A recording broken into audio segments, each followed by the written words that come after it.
Hello everybody, this is Satya, Assistant Professor, Department of BBA CA, Sri Kalishwari College, Sivagasi. Today we are going to take lecture about first generations of computer. Before that, in this session will be recorded through record system, through lecture capturing system.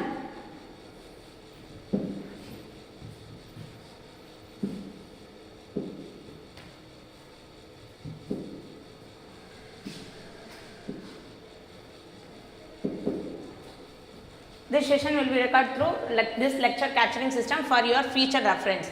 First, we are going to see about first generations of computers. First generation of computers were developed during the year 1940 to 1956. In this computer, vacuum tubes were developed for circuitry and magnetic drums were developed for memory purpose. In the generations of computers relied on only machine language. It depends only machine language in this computer. In this computer, it contains, it had space, room number, one room size. In this generations of computer and it consumes more electricity. Because of that electricity power, it can cause viruses and also it can affect by malfunctions. In this generations of computer and also relied on operate and addition of great deal of electricity, generated lots of heat. That's why we can cause malfunctions. UNIVAC and ENIAC are the example for these computers. These are the example of room size computers in first generations of computers. Next, we are going to see about second generations of computer. In this generation, during the year 1956 to 1963, these computers were developed. In this second generation computers, vacuum tubes were replaced by transistors. Because of that transistors, here high level programming languages were also being developed at this time, such as early versions of COBOL, Fortran and etc. for programming languages.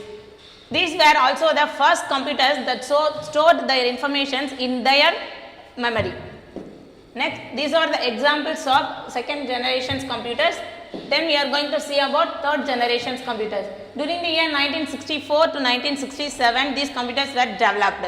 Replaced by transistors, it can develop integrated circuits were developed in this generation. Silicon chips and semiconductors. These two transistors were miniaturized and placed one silicon chips, and it is called semiconductors.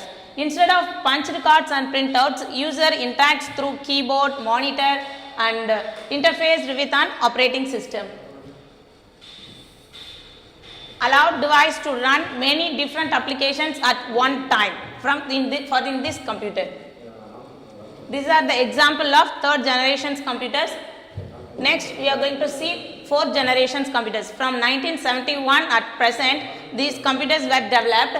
In this generations of computer, microprocessors brought the fourth generation. This Intel 4004 chip developed in 1971 located all the components of the computer, from the central processing unit and memory to input or output controls on one silicon chip.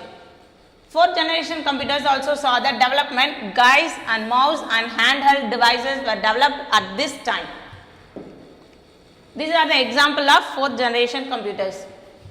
Finally, we are going to see fifth generation computers.